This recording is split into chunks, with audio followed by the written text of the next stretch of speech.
Yes, reka twongere tubifurize ibihe byiza, reka twongere tubifurize gukomeza kugubwa neza, twongere kubifuriza gukomeza kunogerwa na gahunda zanyu za buri munsi mugiye murimo mu nce zigiye zitandukanye zo hirya no hino ku isi.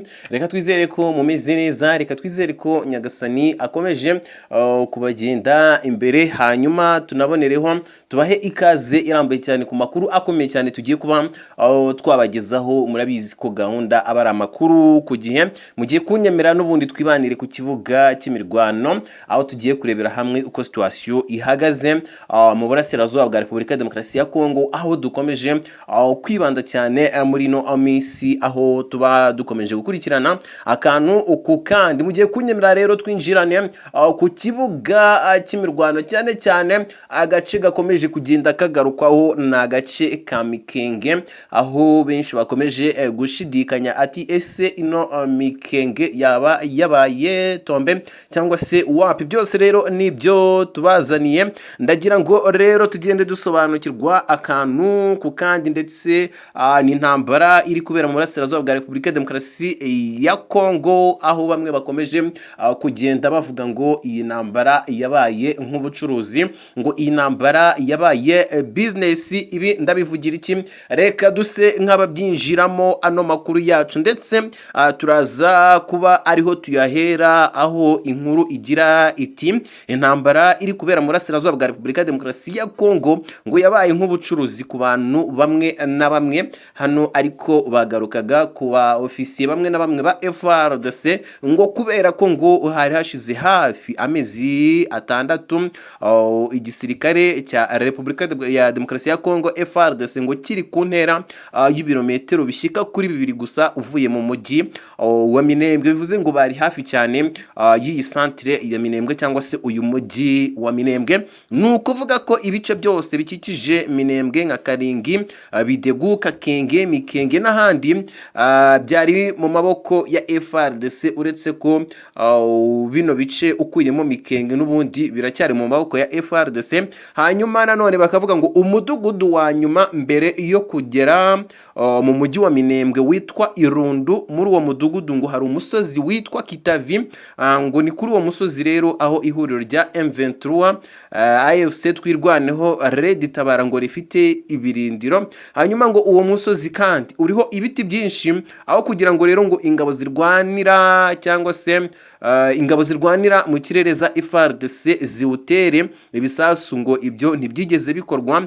Nyamara rero ngo byari kubafasha kwinjira ku mugaragaro mu mujyi wa Minembwe. Bamwe mu basirikare rero bakuru bashinzwa ruswa ngo bahisemo gukomeza kugumisha abasirikare mu nkengero za Minembwe, aho kubafasha gufata uwo mujyi wa Minembwe. Uyu mujyi wa Minembwe akaba ari n'ingenzi cyane ku nyeshyamba za M23. Ibi twagiye tubigarukaho ku buryo burambuye cyane. Ndaje rero aya makuru tugenda tubyinjiramo, kuko biravuga ko ino Mikenge yongere ibe tombe ari ubugambanyi bw'abasirikare bamwe na bamwe bakuru ba FARDC, aho mu by'ukuri inyeshyamba za M23 zabaciye muri humye, bakazana zira drone ngo bahawe n'abafaransa, bakaza bakarasa ku birindiro bya FARDC ndetse n'abawazarendo bari hariya muri Mikenge, ndetse bikarangira ngo bahavuye.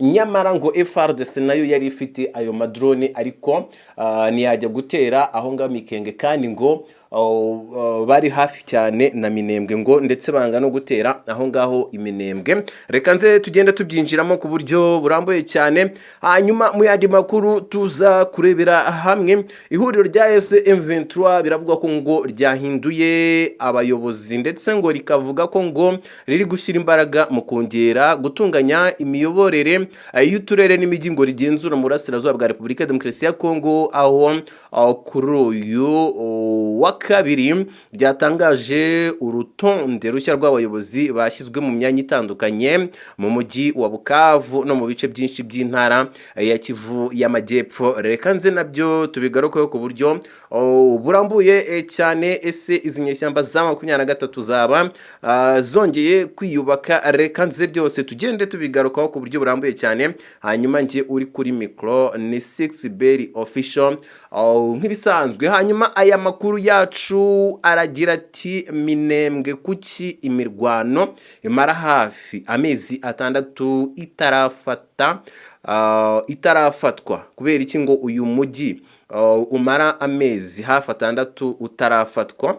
Ngo ni ibibazo rero bikomeje kwibazwa ku bayobozi b'igisirikare cya FARDC, akaba ari n'abayobozi bakuru bakomeje kugenda ngo bashinzwa ruswa. Reka tubyinjiremo ku buryo burambuye cyane. Mu gihe rero intambara ikomeje kubera mu bice bya Minembwe muri teritwari ya Fizi na Mwenga muri Kivu y'Amajyepfo, hari abarwanyi hari abarwanyi b'abawazarendo n'abasesenguzi bamwe bavuga ko ngo batangiye kwibaza impamvu ibikorwa bya gisirikare bimaze amezi menshi bitavansa cyangwa se ngo bitera imbere nk'uko byari byitezwe, aho objectif yari ugufata Minembwe yose ndetse ino teritwari ya Fizi yose bakayigarurira, ariko objectif mu by'ukuri ari Minembwe, cyane ko bari hafi cyane ya Minembwe kuko ngo bari bari nko mu birometero 2. Reka nze byose tugende tubigarukamo nk'uko rero bamwe mu bari hafi y'urugamba babivuga.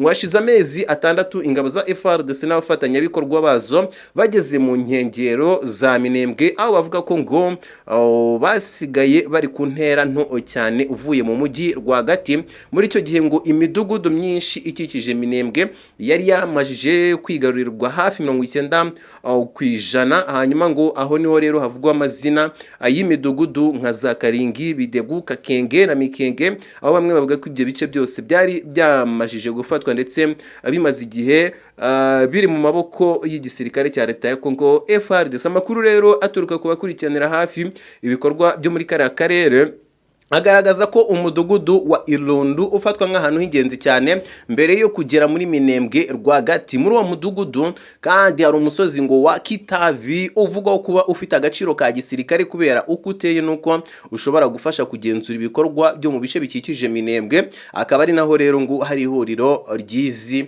nyeshyamba z'aba 23. Hari bamwe rero mu bazarendo batishimiye uburyo ibikorwa bya gisirikare byateguwe kugeza ubu. Bamwe muri bo bavuga ko ngo habayeho kudahuza ibitekerezo hagati y'abayobozi bamwe ba gisirikare n'abarwanyi bari ku rugamba. Aho bazarendo rero bavuga ko hari bari gukeka ko hari inyungu zihariye zituma ibikorwa byo gufata Minembwe bidahabwa umuvuduko nk'uwo byagakwiye, cyangwa se nk'uko batangiye n'ubundi bataka ibice bimwe na bimwe biri muri no teritwari ya Fizi n'ingufu nyinshi cyane. Ahubwo ngo FARDC ikitwaza twa tudege tutagira abapilote, ubwo ni drone zigenda zitanga ubutumwa kuri twirwanaho na 23 ngo bashyire intwaro hasi ngo bishyikirize kino gisirikare cya leta ya Kongo cyangwa se leta ya Kongo muri rusange.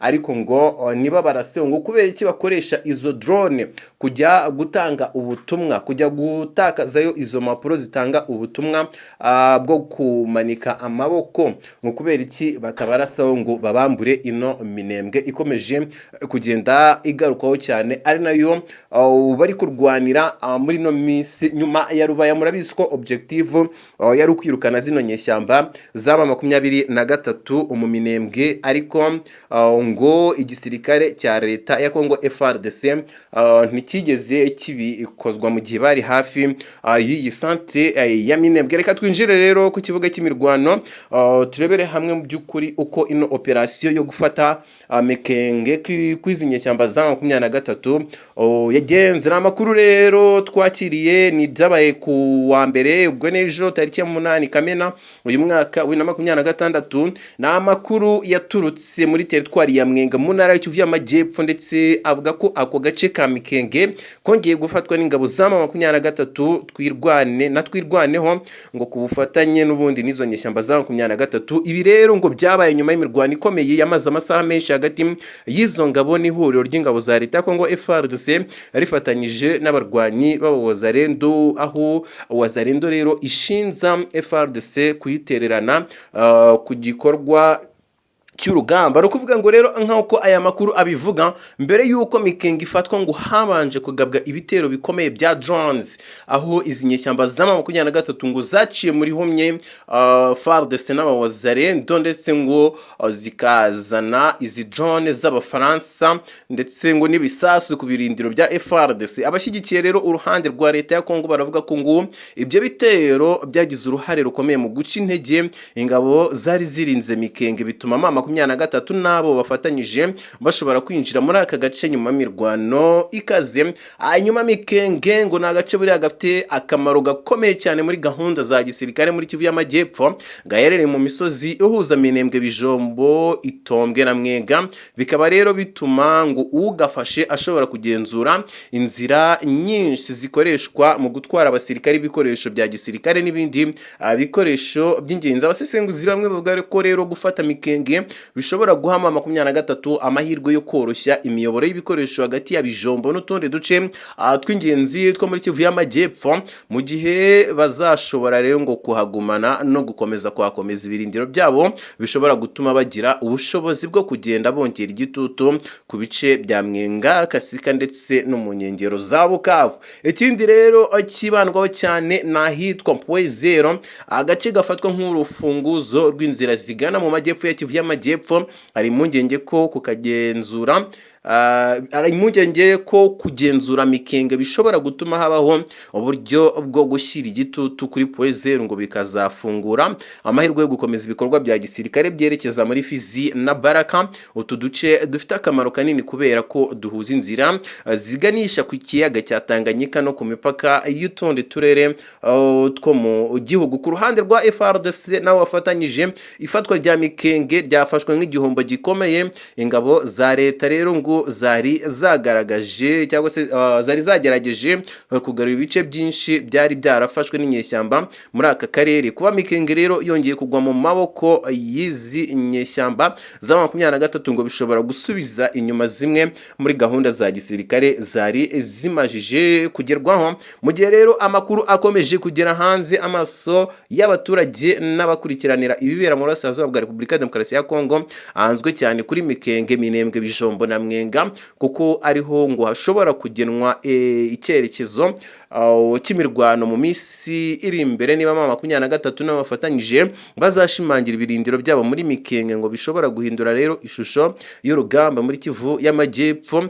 Naho niba FARDC izisuganya ikagaba ibitero byo kwisubiza aka gace, imirwano ishobora gukomeza gukaza umurego mu minsi iri imbere. Hanyuma mu yandi makuru, ihuriro AFC M23 ngo rikomeje kugenda rishyira imbaraga mu kongera gutunganya imiyoborere y'uturere n'imijyi rigenzura mu burasirazuba bwa Repubulika ya Demokarasi ya Kongo, aho bivugwa ko ryatangaje urutonde rushya rw'abayobozi bashyizwe mu myanya itandukanye mu mujyi wa Bukavu no mu bice byinshi by'intara ya Kivu y'Amajyepfo. Reka nze tubigarukeho ku buryo burambuye cyane. Reka mbanze mbibutse ko twafunguye urubuga rwa WhatsApp tujya tunyuzamo amafoto ndetse n'amavideo, akaba ari amafoto n'amavideo aba yaturutse ku rugamba mu burasirazuba bwa Repubulika ya Demokarasi ya Kongo. Hanyuma kwinjiramo nta kundi, uragenda hasi muri komenti mu gice cya komanteri urebemo link na pininzemo, uragenda uyikandeho, urahita winjira muri group ku buryo bworoshye cyane. Hanyuma uzajya ubasha kubona amafoto ndetse n'amavideo,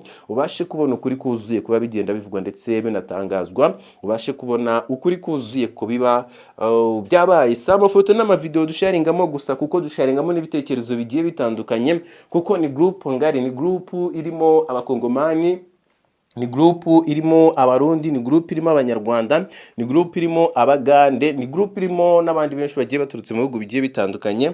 So dusharingamo rero ibitekerezo bitandukanye. Mwandira kuri yo link ujoining, hanyuma turusheho kwegerana, tujye tunarushaho gukomeza gusharinga ibitekerezo bigiye bitandukanye. Reka tugaruke ku makuru yacu. No kuvuga ngo rero mu mwanzuro mushya nimero 03 akarongo kaberamye corridor PR AFC M23 2026 wo kuwa 6 Kamena uyu mwaka wa 2026, M23 yavuze ko ngo yahinduye kandi yuzuza icyemezo cyari cyarafashwe mbere kijyanye n'ishyirwaho ry'abayobozi ba teritwari, abayobozi bungirije ngo ba burugumesitiri n'abungirije ndetse n'abayobozi b'imijyi itandukanye muri Kivu y'Amajyepfo. Iri huriro rero ngo ryasobanuye ko icyo cyemezo gishingiye ku nshingano ryihaye zo gukorera abaturage ba Kongo mu mucyo, mu miyoborere no mu miyoborere myiza.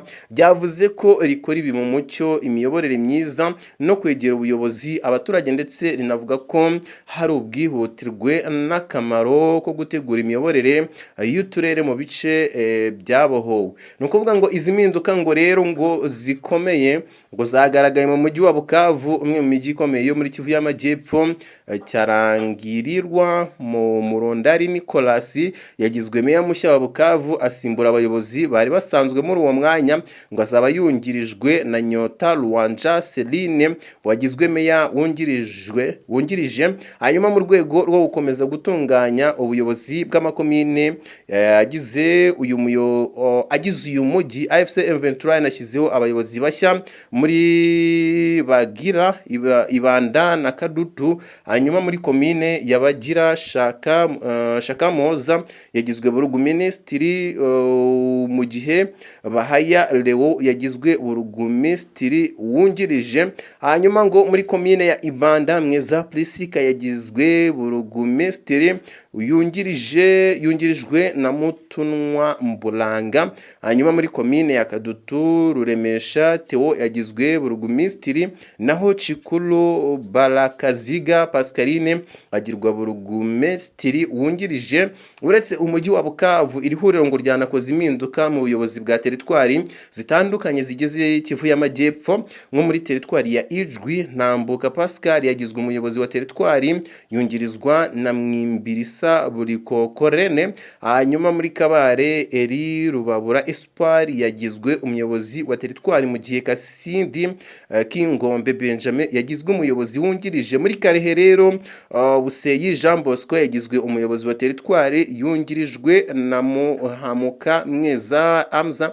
Hanyuma muri Walungu, Shengamungu Anastasie yagizwe umuyobozi wa teritwari, naho Tumusifu Felicien umuyobozi wungirije. Impinduka rero zakozwe kandi mu mujyi wa Minova, aho Nsengimana Ruhungande Auguste yagizwe umuyobozi w'umujyi, mu gihe Maombi Mutumayi yagizwe umuyobozi wungirije. AFC yavuze ko izi mpinduka ngo zishingiye ku cyifuzo cyo kuzuza imyanya yari isanzwe idafite abayobozi, ndetse no kongera imbaraga mu miyoborere y'inzego z'ibanze. Mu nyandiko rero yashyize ahagaragara, iri huriro ryibukije ko ryashingiye icyemezo cyaryo ku mategeko ngengamikorere ngo yaryo, ndetse no ku myanzuro yafatiwe mu nama zitandukanye z'ubuyobozi bwaryo kuva mu mpera z'umwaka w'2023. Ryavuze kandi ko ryasanze hari imyanya ya meya wa Bukavu, ba burugumesitiri n'ababungirije ngo ndetse n'abayobozi ba teritwari n'ababungirije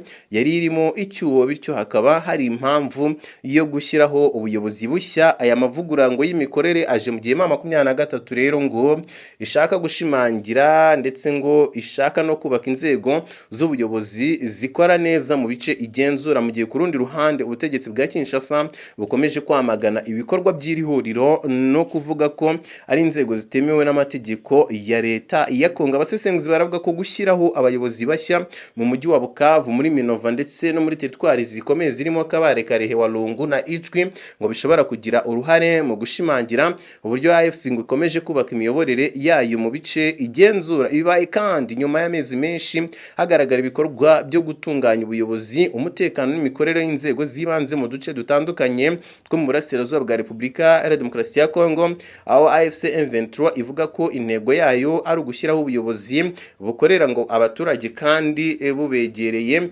Ngayo nguko ngizi breaking news twari tubafitiye muri kano kanya, ndetse muri ano masaha yo kuri uyu umunsi wa kabiri w'icyumweru, itariki zikaba ari 9 ukwezi no kwa gatandatu, ndetse umwaka ni 2026. Reka mfate kano kanya shimire buri umwe wese wabanye natwe, babwira ngo andi makuru nakagaruka tuzi kongera kwibanira ku isaha y'isa 12 turebera hamwe izindi update ziza kuba zigezweho, turebera hamwe andi makuru aza kuba agezweho. Hanyuma njye wari kuri micro ni 6B official nk'ibisanzwe. Ndabashimiye cyane uburyo mukomeje kugenda mutwereka ko tuba turi kumwe 5 kwa 5, uburyo mudahwema kutwereka ko mudushyigikiye ndetse no gukomeza kubana namwe ni by'agaciro gakomeye cyane.